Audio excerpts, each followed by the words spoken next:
Salut et bienvenue dans cette nouvelle vidéo. Nous allons voir comment faire l'analyse d'une base de données et afficher les résultats sous forme de tableau de bord grâce à Excel et seulement en 5 minutes. Je suis Willy Egon, votre formateur de solutions informatiques, qui est votre plateforme YouTube comme ça dédiée aux solutions, astuces et formations informatiques. Et dans cette vidéo, nous allons voir comment faire l'analyse d'une base de données grâce à l'outil Microsoft Excel et nous allons pouvoir afficher les résultats sous forme de tableau de bord en seulement 5 minutes. Donc, restez connectés pour la suite.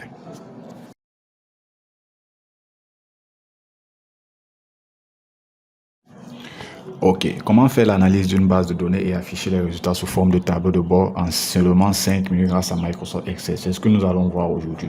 Donc ici, vous avez par exemple une base de données Excel, c'est une base de données, on va essayer d'argumenter, de développer. Vous voyez là, vous avez les ventes réalisées par les commerciaux aux différents clients.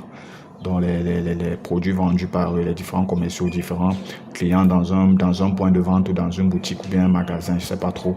Donc ici, vous avez une base de données. Là, c'est déjà sous forme de tableau de bord. Mais si votre base de données est à l'état brut, vous savez comment mettre une base de données sous forme de tableau de bord. Donc, sous forme de tableau, autant pour moi. Donc c'est simple, vous cliquez juste sur un des boutons, vous allez mettre sous forme de tableau et vous sélectionnez un format. Vous voyez là, je peux changer par exemple mon format. Donc ça, c'est la première étape pour pouvoir avoir une bonne synthèse des données. Dans la seconde étape, on va essayer de faire une synthèse, notamment ressortir par exemple les ventes des différents commerciaux, les ventes au niveau des différentes villes, les ventes effectuées sur chaque produit, les produits les plus vendus, les produits les plus rentables par exemple. Et on va essayer de voir avec les clients, les meilleurs clients. Donc pour faire cette synthèse, c'est simple, on va utiliser l'outil tableau croisé dynamique. Donc vous cliquez juste sur une des cellules de votre tableau et vous allez dans tableau croisé dynamique. À partir de ce tableau, le tableau 1 bien sûr, feuille existante. Donc vous sélectionnez la feuille, on va utiliser comme ça là. Pour notre premier tableau, on va mettre les ventes réalisées. Oui, on va prendre la quantité là et le prix total. Voilà, pour chaque commercial. Donc on va insérer également un autre tableau croisé dynamique. Toujours feuille existante. On va mettre ça ici là. Cette fois-ci, on va prendre en fonction des villes. Pourquoi ne pas des villes? Toujours le prix total. Donc pour voir la ville où on a le plus vendu, la ville la plus rentable. Donc on va continuer toujours.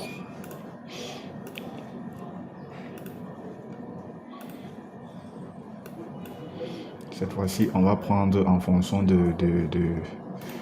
on va faire une synthèse en fonction du client. C'est-à-dire le client le plus rentable au niveau du prix total. Et on va continuer avec une seconde, toujours une base de données. Vous voyez là, on aura environ 5 ou 6. Je peux mettre ça ici par exemple. D'accord, cette fois-ci, je crois que là, j'ai eu pour le client. Je peux aller au niveau du produit, c'est-à-dire le produit le plus vendu, alors les produits les plus rentables, par exemple. Donc, on va essayer d'aller sur les produits les plus rentables. Donc là, c'est bon. Et je pense qu'on va peut-être prendre un dernier. Cette fois-ci, en fonction. Ok, je n'ai pas mis de référence. Cette fois-ci, au niveau avec les dates peut-être des dates de livraison quoi, les dates de livraison et la rentabilité en fonction des dates. Donc vous voyez là, on a ces trois champs ici. On peut essayer de faire des analyses dessus. Par exemple, on a là par exemple au niveau de mes commerciaux, on peut voir le commercial qui a le plus vendu, le commercial qui a le plus vendu en termes de produits. Donc on va effectuer ici là un filtre tout simplement et on va trier du plus grand au plus petit. Vous voyez là, on se rend compte que voilà la liste des commerciaux qui ont le plus vendu. Vous voyez là, on a une bonne liste égale. On peut également faire pareil en fonction des villes. Donc ici, on effectue juste un tri. Vous avez la ville la plus rentable en termes de produits. Vous avez la ville la plus rentable ici, par exemple. Donc on peut faire ça un peu de partout. Partout, même au niveau du produit. Même au niveau du produit, bien sûr. Donc vous avez le produit le plus rentable Donc vous pouvez faire une mise en forme, c'est facile. Vous pouvez faire une mise en forme. Simplement. Voilà, les carreaux par exemple ont été vendus à 22 millions par exemple. Voilà les ventes des carreaux. Les carreaux ont été vendus à 22 millions. Voilà, c'est quand même important. Je crois que ici j'ai une ancienne base de données. C'est pas. On va supprimer ça. On va supprimer. D'accord. Voilà. Maintenant, on va essayer d'insérer quoi? On va essayer d'insérer ce qu'on appelle les segments. Les segments vont nous permettre comme ça d'effectuer des filtres. Donc, on va insérer les différents segments qui vont nous permettre d'effectuer des filtres. Donc, on va insérer les segments, par exemple, sur le nom, par exemple, disons sur pourquoi ne pas la ville ou la région, par exemple. Pourquoi ne pas la région? On va faire les segments sur les clients. On peut également insérer des segments sur des produits, par exemple, ou l'observation. L'observation est également des produits. Donc, voilà nos différents segments que nous avons insérés. Les segments comme ça, eux, ils nous permettent de faire des recherches. Donc, on va essayer de réduire ça. Les segments vous permettent comme ça là, de faire des filtres, des recherches par filtre, en fonction des différents. Donc, une fois qu'on a inséré des segments, on va les lier. On va les lier, vous allez comprendre pourquoi. Donc, on va lier nos différents segments. Donc, je vais lier les segments à tous nos tableaux croisés dynamiques. Tous nos tableaux croisés dynamiques. Je crois qu'on en a 5. Mais il y a un dernier que j'oublie. Voilà. Il y a un dernier que j'oublie. Donc, on va lier les segments. Les segments, on les lie à tous ces tableaux croisés dynamiques. Pourquoi là, on en a 5. Pourquoi? Parce que lorsqu'on veut effectuer comme ça là, une recherche, ça va faire la synthèse sur. Ça va nous afficher les résultats en fonction de tous les tableaux. Vous voyez là, par exemple, si je mets par exemple, je clique par exemple sur Alain. Vous voyez là, il m'affiche les résultats partout. Il m'affiche les résultats partout, sauf, je pense bien sur le client. Le client, parce que voilà, c'est ce que je disais, j'ai oublié un tableau. Donc si j'effectue, je clique sur Alain, vous voyez là, il m'affiche les résultats partout. Donc il me dit ok, Alain, voilà les ventes de Alain, voilà les villes dans lesquelles Alain a vendu, voilà les clients chez qui Alain a vendu, voilà les produits qu'Alain a vendus et voilà le mois durant lequel Alain a vendu. Donc on peut faire pareil avec les régions par exemple.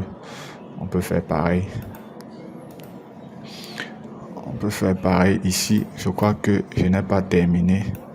Voilà, il y a un dernier tableau croisé dynamique que j'ai laissé. Pareil chez Alain, il y a un dernier tableau. Voilà. Donc c'est un peu ça. Voilà, vous voyez là, il m'effectue les recherches partout. Il m'effectue des recherches partout. Au niveau des observations, dans les paiements qui sont bons, je vois, voilà les commerciaux, voilà les villes, voilà les clients qui ont fini leur paiement et voilà les produits concernés également, voilà les mois. Également, on va donc par la suite ajouter, faire nos synthèses en fonction de des graphiques. Donc on va juste ici, on va utiliser un graphique combiné, tout simplement. On va utiliser un graphique combiné qu'on va couper. On va couper et on va le mettre dans notre tableau de bord. Notre graphique combiné. Donc je vais le mettre là. Je reviens toujours dans la synthèse, je prends le deuxième. Je vais insérer mon graphique. Je peux prendre les secteurs par exemple, oui. Je prends des secteurs, je le coupe et je viens l'insérer dans mon tableau de bord. Pareil, on va prendre les produits. Je peux prendre toujours des... Je vais prendre des barres par exemple. Toujours coupé et je viens mettre toujours dans mon tableau de bord. Je peux faire une autre synthèse sur les dates par exemple, avec les dates. Là, je vais juste prendre les mois. En fonction des mois, je ne vais pas rentrer dans les détails sur toutes les dates. Donc ici, je vais plutôt prendre ceci. Que je vais couper. Voilà. Donc, je fais je vais faire un mini tableau de bord. Et également, je vais prendre mes segments, les différents segments que je vais copier. Donc, je prends celui-ci. Je vais juste copier ces segments et je vais venir les coller sur mon tableau de bord. Voilà. Et vous voyez là, j'ai fait un collage spécial. Ça veut dire que j'ai fait un collage spécial, donc tout ça c'est toujours lié. Vous voyez ici, là, j'ai mes différents champs. Essayez de faire une bonne mise en page. Voilà. Par exemple, là, je peux mettre les étiquettes, bien sûr.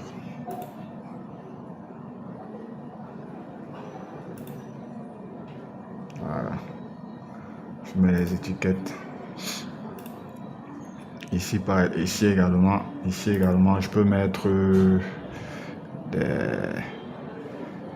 Ok.